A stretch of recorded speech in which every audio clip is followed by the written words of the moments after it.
a Garbhasanskar counselor as well. So today I'm going to welcome each and every audience of our YogSaptah, and I would like to specially welcome our special guest, who is none other than Meenakshi ma'am. Hi Meenakshi ma'am, and we hope we'll have an exciting session today. So Gitika, you can continue. Okay, thank you, Namrita ji. I would like to introduce you all with our special guest who have been teaching yoga for 25 years. She's a qualified yoga teacher, a therapist, and also qualified in anatomy and physiology. She is specialized in yoga for neurological rehabilitation. Health has always been her passion, and she has always followed yogic, Ayurvedic, and chemical-free lifestyle. So I would like to welcome Miss Meenakshi Parmar from UK, who will share her empowering knowledge with all of us. Hello, ma'am. Are you there, ma'am? Ma'am, you're on mute. Going to take that off. Yes, I'm here. Lovely. Ma'am, now it's all yours. Please address our audience. Thank you. Thank you. Namaskar, everybody. Welcome here on this amazing platform with Yoga for Womanhood. And I'm so happy to be here to share my knowledge with every one of you. So it's really great. So I'm so glad you could all make it. This has just been a really amazing week. We're starting off. So I'm the second speaker here, and we've got some amazing speakers in the rest of the week. So as Gitikaji said, that I've been teaching yoga for 25 years. Yoga for health has always been my passion, and I am so excited to share that with you. So my talk today is going to be about the transitional phases of a woman's life. So we go through many, many transitions in life and not really understanding what is actually happening to our bodies. And I was exactly in that same boat as a young girl, obviously, when I started menstruation. So, you know, even though we have our mothers and older sisters in the house, the actual knowledge about what is happening to our bodies, we don't know that knowledge, and it was never out there available for us, to be honest. So we went through the phases, and as I grew a little bit older, sort of into my teens, I was always into exercising. So that was one really important thing that I do remember. And then as we kind of went through the phases, it sort of kind of dawned on me about health and always wanting to exercise. And this is where I kind of found yoga. And that was really interesting. I'd love doing the asanas because I was a gymnast when I was younger. So that I started to incorporate that in my own life, and I started to learn exactly what was happening to my own body. And I think that's only when you're able to kind of give that knowledge out when you are practicing something. So the entire lifespan was all about diet and about health.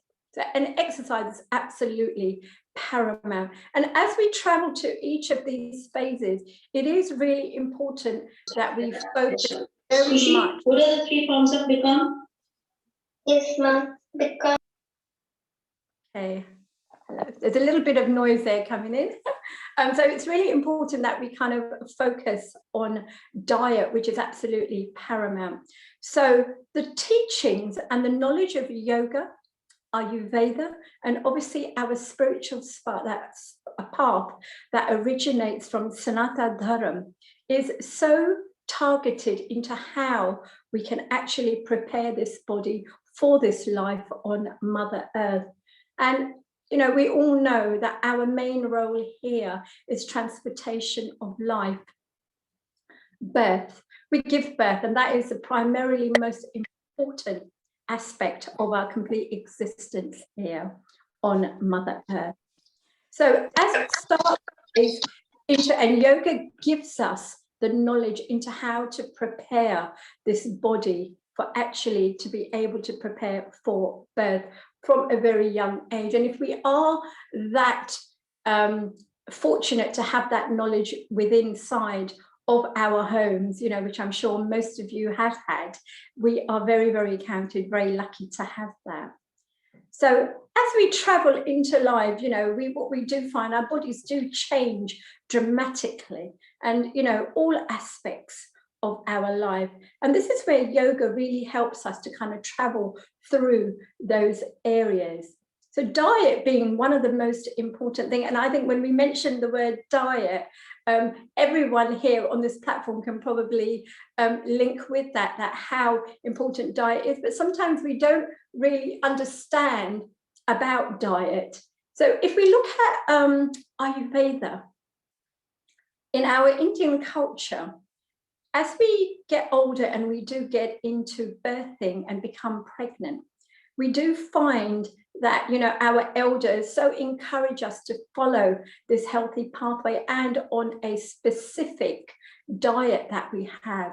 And the diet that we have is totally there for us to be able to provide the right type of nutrients for ourselves, okay, and for the growing child within inside of us. So I'm sure a lot of you can relate to that, and exactly same with me as well. And it's so important to be able to follow that pathway. So yoga and the tools of yoga really help to kind of prepare our body as we go into each one of these transitional phases. And what the important thing is to be able to have awareness of our bodies, and rest is probably one of the biggest things that we have to apply in our daily life. So one thing that I do remember as I was getting older, I used to allow myself 1 hour a day for myself. And whether it be exercising, whether it be resting, or whether it just be sit down, doing jap, bit of meditation, and my prayers. And that element of that is so important to do in our life, because we get so consumed in our entire life to be providing for everybody around us. And one thing that I've learned is, if I don't look after myself, then everything around me, the entire dynamics of my family, is going to fall apart. So we have to value ourselves to really be that important integral part of this entire unit that we are holding up, you know, day in, day out. And because we get so consumed in what we are doing, and I think there is more awareness now out there into how we can kind of incorporate healthy living. So one thing what I would advise you guys to do out there is, you know, if we start with diet, when I mean diet, I don't mean a specific diet. I really focus diet on the way my mother and my grandmother used to cook. Really basic, simple living. If we are able to adapt that simple living into our lifestyle, okay, there are so much we can learn. Growing our own fruit and veg at home, cooking nutritional value meals at home. So not only we're benefiting, but everybody in our family around us are benefiting from that. Learning to eat smaller portions, and that is probably absolute key when we are trying to maintain health and well-being. And the types of food we are eating, definitely what we want to focus on is more chemical-free product, because as we are living in this kind of mad modern metropolis, there is so much food out there that is on offer to us. And the majority of the times when we were out and about, we tend to kind of target the wrong types of food. So one of the biggest elements of our human form is to be able to have the intake of right food. And that in itself can really help to kind of maintain the body. Eating structure. So this is where yoga and Ayurveda are absolutely profound in how they teach us to eat. Every single one of us here has a different body constitution, okay? Vata, Pitta, Kapha, or can be a mix of the two. And if we are able to kind of structure our eating with working with our own individual body constitutions, we are able then to be able to get the right nourishment. And I know sometimes we are rushing around and we don't really kind of notice that. And it's really important that if you have little girls at home, is to be able to encourage them to kind of work on that process from a very, very young age, to encourage them, teach them about the culture that we have. You know, I suppose if we go all the way down to menstruation in our very, very first one, it's quite a daunting period. But if that preparation is there, we can really help to empower our daughters, you know, at home. So when we do think about that, you know, simple yoga asanas, things like balasana, which is the child's pose, the legs up the wall position, shavasana for relaxation. And shavasana is always kind of regarded just as a relaxation pose, but I think it kind of stems a little bit further than that. It's not only just relaxing, but it's more about regulating our breathing, regulating thoughts and calming of the mind, helping us to be able to target our prana in our body, and most importantly, giving us a chance to be able to take shavasana into different stages of practices where we are able to do rotational breath work as well. So if you find that you do feel quite stressed, and even if you are suffering from things like menstrual discomfort, try to do some of these postures.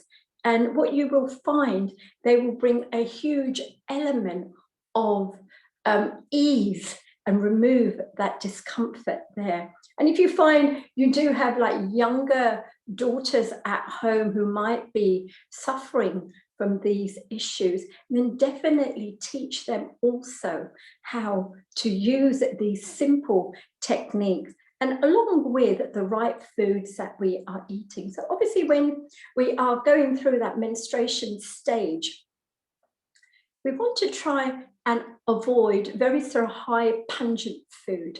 We want to keep the diets really simple, like home cooked food, you know, very basic foods. One of the most basic foods that I eat on a regular basis is khichdi. I absolutely love khichdi, bharta and bajra. They're really simple, but so nutritious. Even if I'm teaching on a day-to-day basis, which I do, khichdi is very much part of my staple diet. Okay, so which is important. I know very much so that we've all been grown up with ghee in our lifestyle, and when we look at our culture, ghee really is one of the most important foods when we look in Ayurveda, and I use ghee all the time. So when we are looking for food and buying food, try and look for the natural, organic and natural food. Anything that may be artificially enhanced, genetically modified, or synthetic products will have, you know, numerous adverse effects in our body. Maybe those effects may not be relevant at that time, but they do play a massive part later on, as in things like high blood pressure, diabetes, and obviously obesity as well. So they play a really, really big part in our life. And try to take regular exercise, at least if you're able to, half an hour to about 1 hour a day, to be able to just have that time for yourself, which is so important. And getting to know your body and learning about your body. So this is where the tools of yoga really help us to learn so much about our bodies, okay? And they actually guide us in that right way to be so much more aware about the body.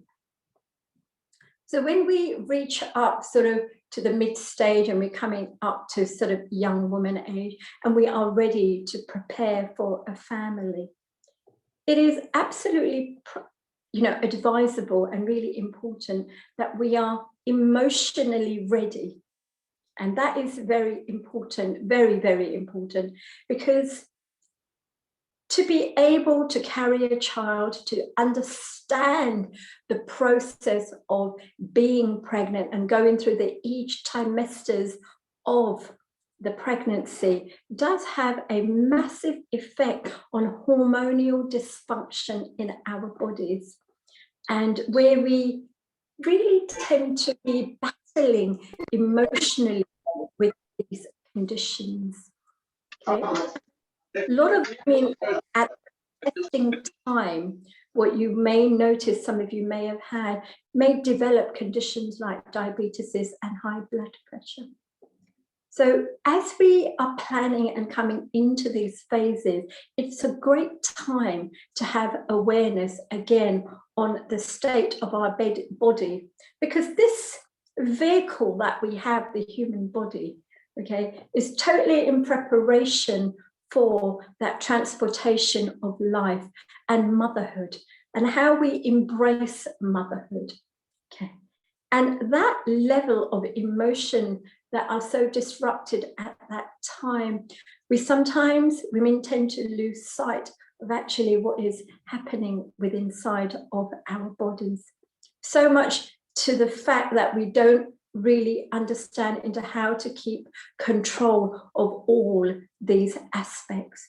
So this is where things like meditation, prayers, pratna that we do, jap, taking time out to relax the body, and most important, relaxing yourself. The mind plays a very prominent part in all of this, where the dysfunctional of hormones are. And we do tend to become ever so emotional.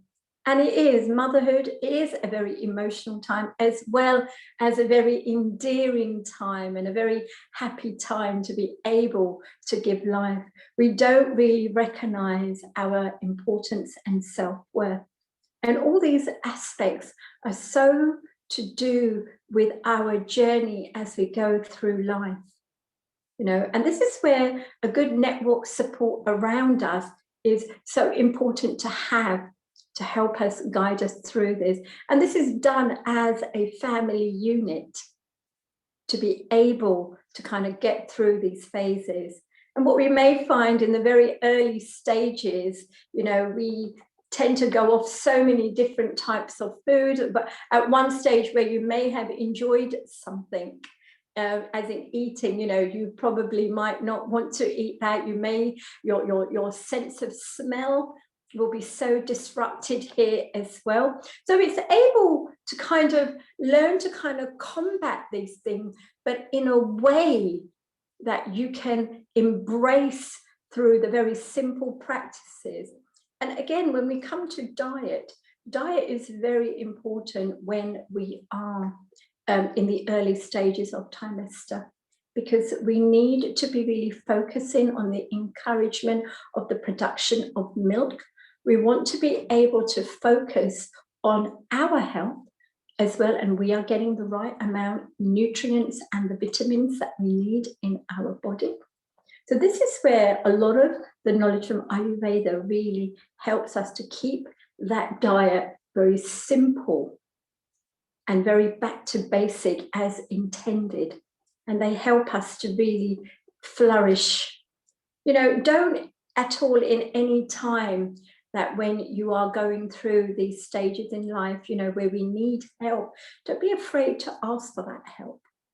And, you know, as we kind of travel through, and especially if it is kind of the first child and the first pregnancy that you are experiencing, it can be quite a daunting and quite a frightening time for many women. Just the entire change in the body, carrying another life within inside of our body, which is really important. So if we partake on a practice that's not just going to benefit yourself, but it's going to benefit your growing child that's within inside of you. So for the first trimester, the little baby that's growing inside of you is just like an embryonic form there at that stage. It's only when the baby starts to reach to about a 4-month stage, only then what we call that the soul really enters into the baby. So if we prepare ourselves on a real spiritual intake in those months to prepare, even the baby and the child going inside us really benefits from, you know. And not only that, it prepares you not just physically, but also mentally into combating, learning to keep the mind really calm, taking time out, resting. And resting is so important. That again, in yoga, there are some wonderful yoga asanas that we can do laying on the ground, and sort of yoga therapy work. So this is where the yoga therapy for post and prenatal pregnancy is really valuable. And this is where I use things like props to be able to make the mothers very comfortable in each stages. So things, asanas like balasana, asanas again like shavasana. If you're not used to laying on your back, you can lay over to the side, supporting the baby and the bump and yourself there. And spending time in these resting positions really helps to kind of recoup the body. And you may also find that as a pregnancy progresses, what we will find that we may require more and more time to rest, because we do become awfully tired.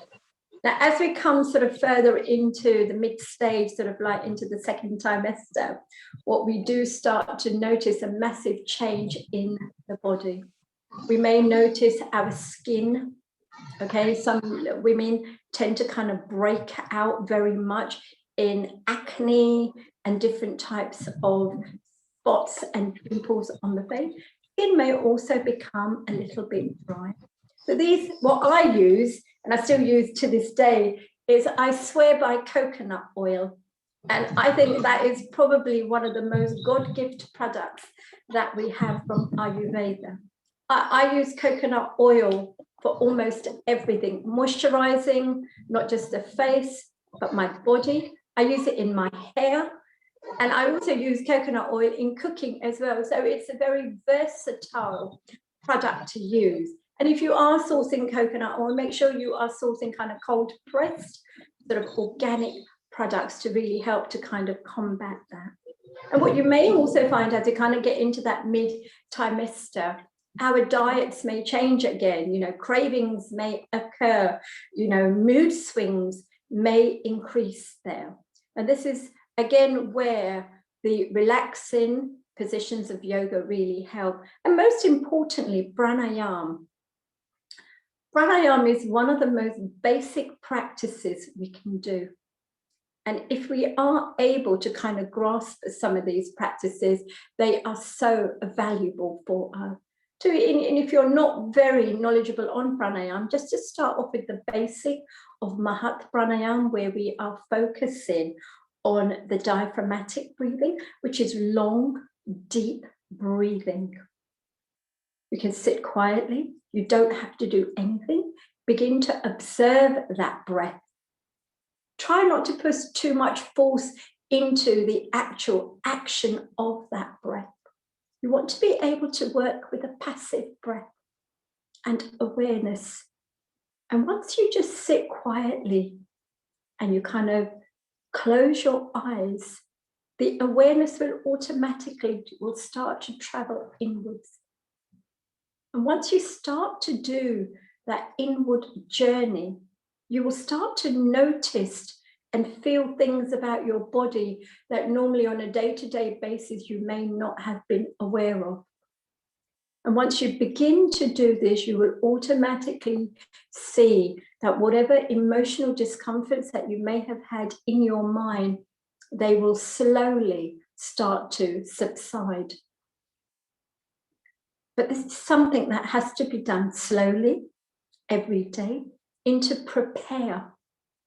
You know, if I can just bring this in, one of the most important thoughts that I had when I was in my early 20s, just before I got married, for some reason, I wanted to have my babies within inside of 30. And that was one rule that I always said to myself, that I will never fall pregnant after 30. And when I look back and I think why and how I got that knowledge, I still somehow can't figure out where I got that from, you know. And when I look now into why I thought that, when we look at our bodies, between 20 and 30, we are on our most fertility peak, where our bodies are at its most prominent health. You know, we're young, we're healthy, psychologically, we're kind of more geared and strength.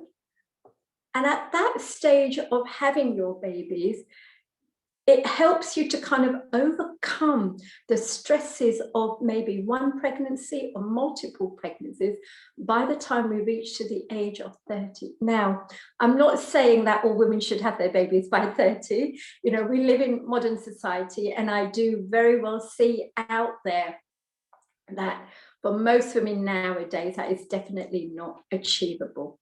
You know, and everyone is here to have their own choices here.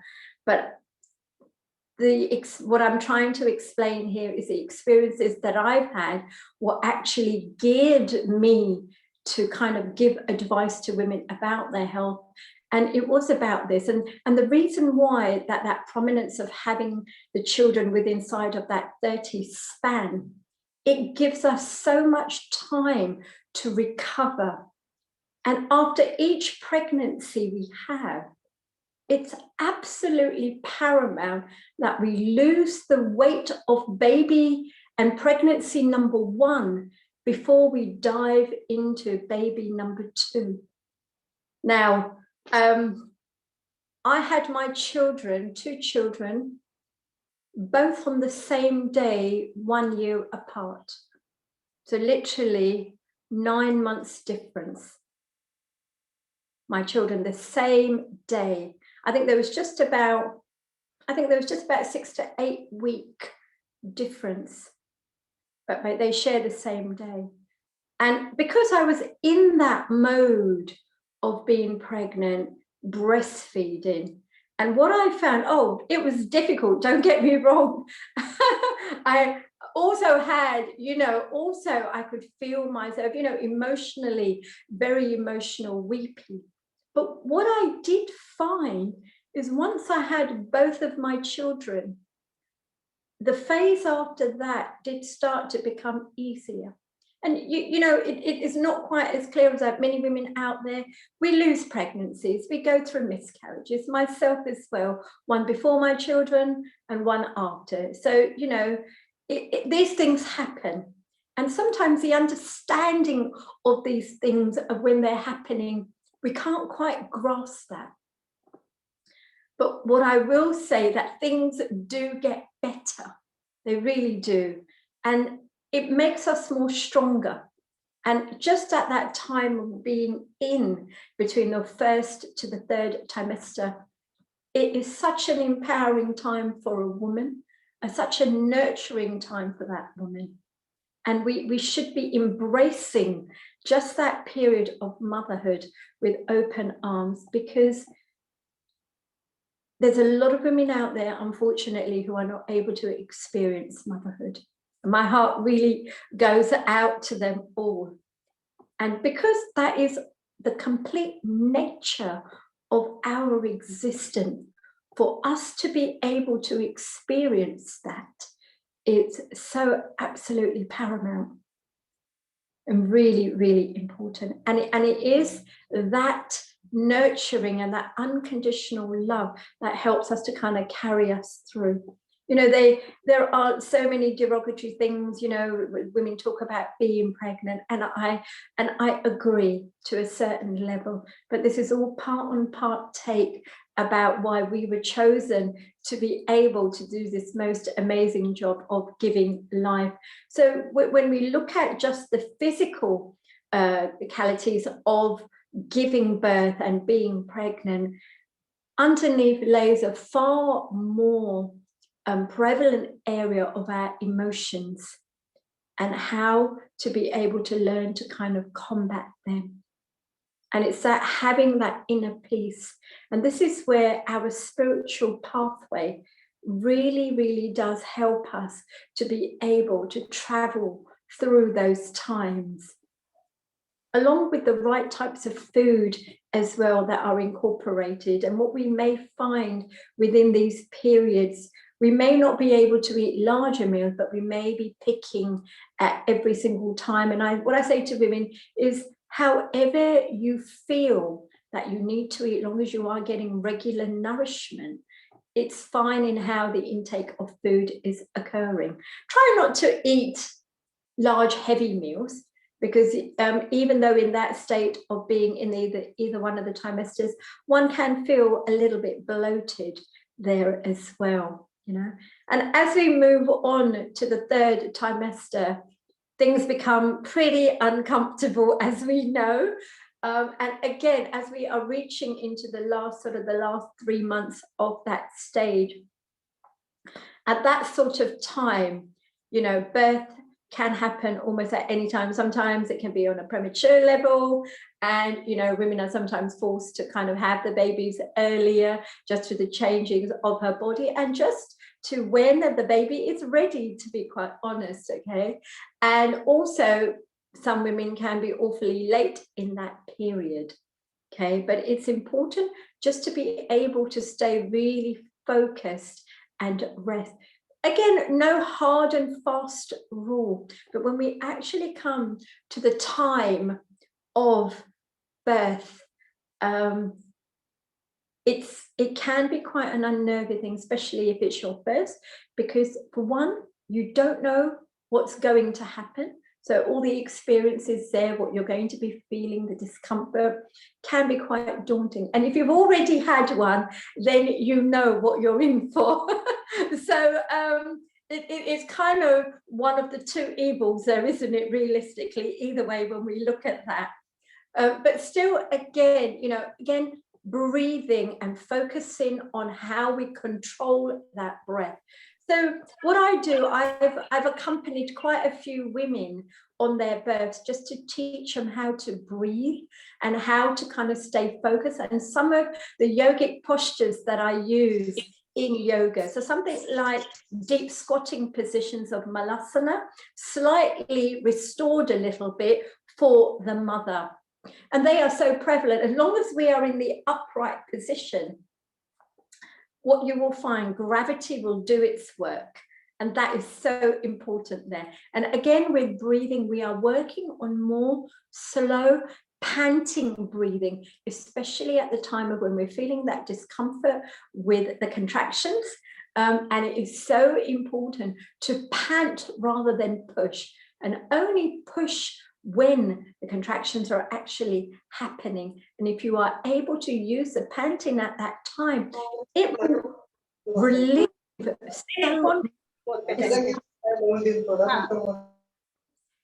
relieve so much discomfort for everyone. So I normally do, if I'm unable to attend the birth, what I do little videos for clients. And if they say about positions, I normally do little videos and show them exactly how to sit into malasana, how to kind of restore the page, trying to stand up as much as you can. And I normally send these videos to them, and they actually use them at the time. And then I demo how to do the breath work for them during that period. But, you know, sometimes what happens when you're in that phase, and, you know, we forget to do these things. But if we are able to kind of learn these things in time, they can definitely help. And obviously, once the baby arrives, everything changes. You know, when we're holding that little baby, even at the time when we first start to breastfeed the baby, it is such a beautiful connection for women, and that bonding that occurs, which is just, you know, one of the most greatest feelings that we have in the world. Now, as we go through that period and we kind of have the baby and we're at home and we're trying to get ourselves into the routine, at that stage of your life, you know, as yes, the baby is very important, and you are completely, they are soul guidance there for that child. But you have to understand at that time, when you've come out of the pregnancy, your health is absolutely paramount there in how you think, how you feel. And, you know, it's a challenging time. So this is where you really need to be asking for help from people around you, you know, your partners, extended family. And most importantly, take a little bit of time out when the baby sleeps, try and get some sleep, get some rest. You know, if you're able to, get fresh air, get the sun, and sort of those areas are important there for. And as you kind of travel through that time, one of the biggest challenges women find is the weight gain that they've accumulated after having the baby. Now, the more we breastfeed, that really helps us to lose weight, because when the baby is suckling, what it does, it contracts our abdominal muscles. Not just the rectus, but the transverse abdominal muscles. And what that does, the more we breastfeed, the more it helps us to kind of lose our weight. So it's kind of amazing to think that everything about this creation we have about our human form, everything has been sorted out. Every little detail has been thought about. Nothing has gone amiss, everything. So as a baby suckles and we're feeding, so the longer you can breastfeed a child, the better it is, not just for the baby, but for yourself as well. And it will really help you to become so much more stronger. It'll help you to lose the weight. And if you are eating a proper pregnancy diet that so is initiated from our culture and Ayurveda, then what you will find, the types of food you are eating. So ghee based, so ghee is one of the most prominent ingredients there. Spinach, dill, aubergines, gund, which is like a gum that we use. Now, the reason why we are using these products, especially things like ghee, when we give birth, the entire epithelium sac. So what the epithelium sac is, it's the lining of the womb, completely gets stripped out. Now, it's according to how our diets that we have that we can encourage that healing process for our womb. Now, if that care isn't taken at that time, that can lead to many complications down the line, especially if you are thinking about having multiple pregnancies. So after each pregnancy is finished, it's absolutely paramount is how we learn to heal the internal functions of that womb again. And that is important. And this is again where I come back again to the Ayurveda diet and exactly what the way my mother-in-law and my mum, my own mother, told me what to eat, and I ate that to the T, absolutely. And it is because of certain products, and the one product, ghee, pays a biggest prominence in that diet. So everything you're cooking, whether you're cooking the spinach or the aubergines or the dill, whatever you are cooking, you're cooking it in ghee. Okay, homemade ghee, which is so important. And it's the ghee that helps to heal that inner epithelium sac of the womb, and it just heals the womb again back to its optimal level. And what you will find once you've had that birth, you know, menstruation will start again. And again, just to ease the discomfort of that menstruation, because that period can last, that flow can last for anything between about 4 to 6 weeks. You know, it all varies from female to female. So as you can see, being a woman is not just that simple. It's about so many different stages to prepare.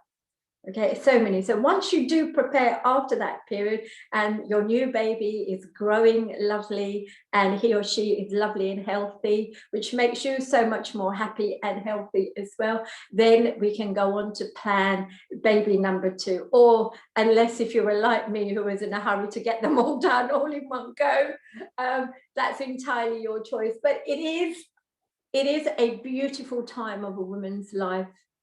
Now, once we finish that stage and we come out of that phase and we start to move a little bit further in, when we reach around the age of 40, that's when we start to reach sort of the 3rd stage of a woman's life. And at round about the age of early 30s to 40s, a woman's body begins to prepare for menopause.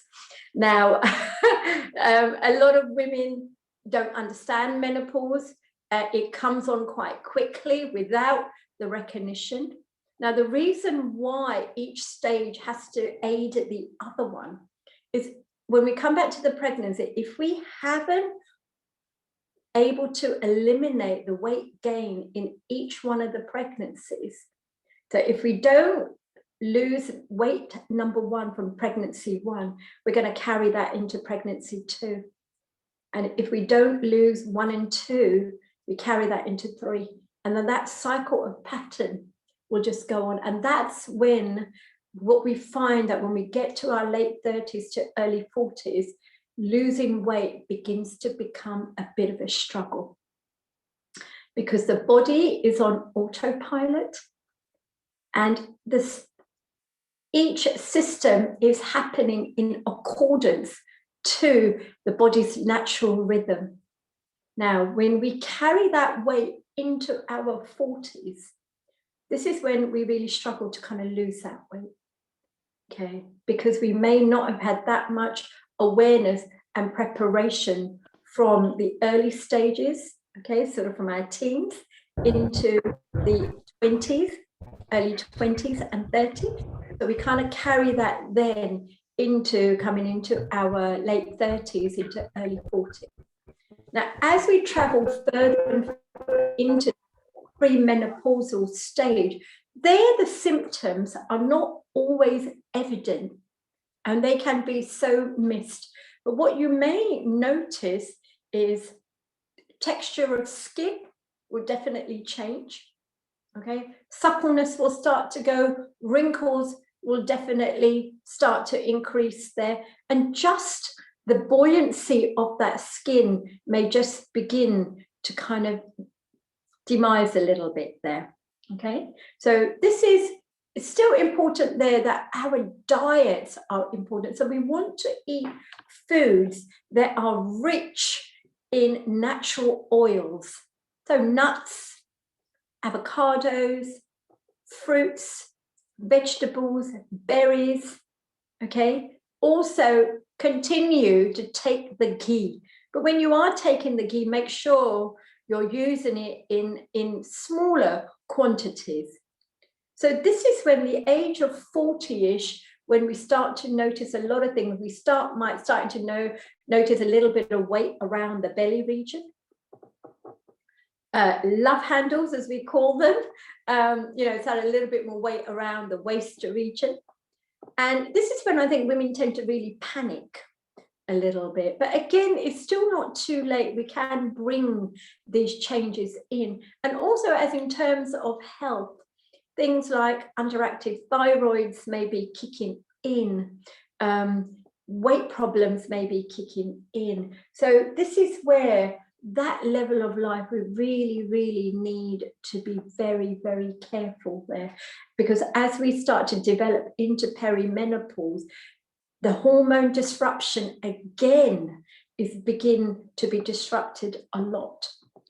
So what I found when I sort of reached into my early 40s after my children, what I found, yes, emotionally, I felt my body changing a little bit. So again, I started to do I was doing cardiovascular exercises, but also still using a lot of yoga. So Surya Namaskar is very, very important. If we are able to kind of incorporate Surya Namaskar in our lives, every day, starting off with maybe say 1 or 2 rounds in the morning, and then gradually developing from there. And then what that aim is to get to about 10 rounds in one practice every morning. And if you are able to practice them early in the morning, that's really good. And what that does first thing in the morning when we wake up, so when we do wake up, in the morning, there has to be a level of routine that we are doing, okay? So obviously personal hygiene is so important. So again, if we look at the knowledge of Ayurveda and we look at our routine of personal care, we want to kind of eliminate waste. So while we sleep in the night, what our bodies are unable to eliminate will be seated and placed on our tongue. So that white furry element that we see is the byproducts of the lymphatic and the urinary wastage that we have there. And that is so important to be able to eliminate that just with either a copper or a metal scraper. When we wake up, after we've done that, we've done our personal hygiene there, just 1 warm glass of water with a little bit of lemon. And what that does, that will just help to kickstart the metabolism in our body. So once you start to drink that, then that means your body then is now ready for food. And as soon as you've drunk that water and done that, go down and do a few rounds of Surya Namaskar. Okay, it will just help to kind of energize and really vigor the body, and you will feel so much more alive with that. Now, if you're able to kind of keep a really balanced routine every day, especially in the morning, like waking up early and then just kind of setting your day, doing these few personal hygiene things and able to kind of just start the day that way, what happens psychologically, your body will get used to that. And once it gets used to that way of thinking, then hopefully in time, you'll be able to eliminate any of your bad habits that you might have. As we kind of travel a little bit further and we go into kind of our mid-40s, and it's round about that mid-40s stage when we really begin to kind of recognize on bodily changes there. And this is what I find with a lot of my clients who I work with. And it's at that stage when women really do tend to panic a little bit because they are unable to control some of these functions which they easily and readily were before. So especially just a change in their bodies, weight gain may be occurring, okay, feeling quite fatigued and very, very tired. And if you are feeling like that, it's a really good idea to check the thyroid. Quite simply, you can go to your GP and they will do a simple blood test for you just to see. But there are things in yoga that we can really help to be able to kind of work these levels. So practices like doing chakra meditations. So when we talk about chakras, we have Vishwadhup, which is located here directly at the throat center. So whenever there's a hormonal imbalance in the body, the chakra meditations are really phenomenal, helping to balance. So when we look at chakras, what we're actually talking about is energy centers. And these energy centers are located up the length of our spine with the endocrine glands. So when we look at the chakras directly from the base chakra, from Muladhara all the way up to Sahasrara, they are directly coinciding with the endocrine glands. Now, the endocrine glands in our body are associated for releasing hormones and enzymes in our body. Now, anywhere there is a slight dysfunction, that will really open up to create conditions and illnesses in those areas. So this is where, coming back into yoga and Ayurveda, the answers and the therapies are so there to be able to put that right. So when we work with the thyroid gland, doing asanas like Halasana, which is like the bow pose. And then we do the fish pose, which are absolutely amazing. Anything that you can compress into the thyroid gland just by drawing the chin into the upper chest, even sitting from Sukhasana and working into that meditation will really help to kind of compress into the thyroid gland, which will bring some relief there. But always seek medical advice if you're not sure there. Again, coming back to the diet side of it. In our 40s, it is absolutely paramount that we really curb the food intake. So this is where portion sizes of food are of utmost importance. So people always tend to ask that, what's a good portion size? Now, if we all look, our hand, when we fist our hand, that is about a good portion size. If we look at everybody's hands, they're all different sizes, different shapes.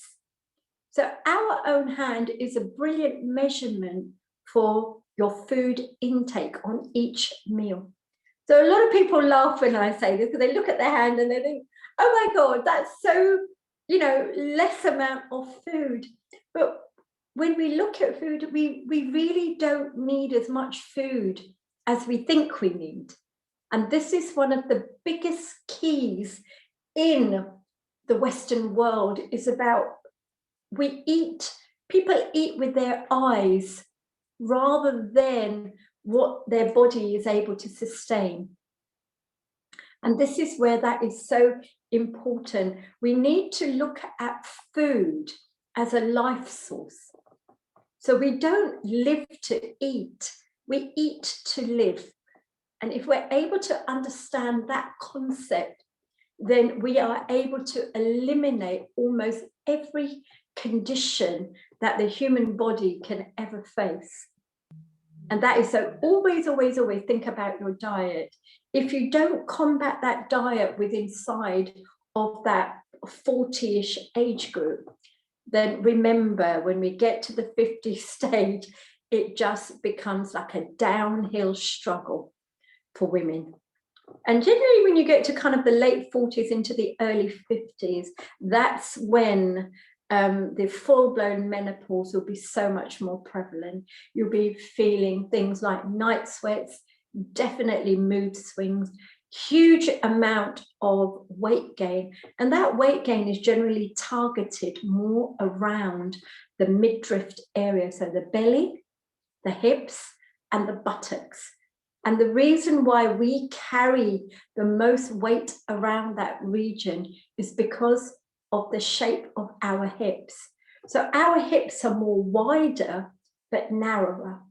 And if you look at men's hips, they're more taller, okay, much more narrower, but taller. So that's why men carry their weight predominantly around the belly, but a female will carry all her weight around the belly, the hips, and the buttock, because our hips, again, cater for childbearing. And that's where everything sort of starts from. So again, when we are trying to combat that weight, it's going to be a few collective things that we have to think about. One, the state of our mind. If we are feeling pretty stressed and we have a kind of a high emotional output, that will definitely play a big part in weight gain, okay? Also, what we need to think about, as we said, about diet and the intake of food, which is so important. And one of the most important elements are in our bodies. Over a period of time, over each experiences that we go through, and this is men and women. But the reason why I'm targeting more into women, because we have a more high emotional surge. And men I'm not saying men are not emotional, because they definitely can be as well. But we are so connected with our emotional. And again, this is all comes down to our ability to give life. We have so much stagnated energy, dormant energy, harbored in our bodies, all areas. Shoulder neck region is probably one of the most areas, and around the hip, lower back region. They're the two areas of stagnation. Now, again, coming back to the practices of yoga and chakras, this is where, when we work through chakra practices, our two most lower chakras, so the root, Muladhara, and when we come up to the sacral chakra of Swadhisthana, those two areas of our bodies, they actually control that entire reproductive emotional element, because all our emotions are targeted from that area. So if you are aware about the chakras, what you will see is the colors of the chakras. When they're down at Muladhara, it starts with a very deep red blood color. And then as we move up into Swadhisthana, that color goes from a deep red to kind of an burnt orange color. And as we kind of travel up all the way through Manipur and Anahata and Vishuddha and so forth, the colors begin to become a little bit lighter. So when we reach up here to Sahasrara, it's just absolutely like a luminous light. So coming back to those two chakras, if we are able to, with practice and guidance, is to target those two first chakras, Muladhara and Swadhisthana, they really will free up so much of the misery of emotional dormant energy, and it'll help to free up that area. And when you free up that area, when you do yoga asanas like Konak asana or Buddha asana, like the goddess poses, it will be so prevalent in how much more looser and how much more free your hips actually are. If you find you're struggling to sit on the floor, say maybe with your legs crossed, whether you're sitting in Sukhasana or Padmasana, if you're struggling, one of the reasons there might be that there may be some just stagnation in that area. So really think about that, okay? As we travel a little bit further, are we coming to the end now? Yeah. Yes. Yeah. That's right. Yeah. I'm just going to wrap that up now. Is that okay? Just going to Yes. wrap that up. Perfect. Yes. Lovely. Lovely. Sorry. So as we kind of come into that end phase, menopause can last anything between maybe say 10 to about 15 years, and it all varies from women to women here. But when we do come out of that phase, okay, and if we start to get to the end of that phase, what we do start to find is a new you. The person you were when you went into it to the person you are when you come out of it, your mindset is going to be completely different. You will feel different and you will just look different, okay, if you've prepared yourself in the right way there. Yeah. Okay.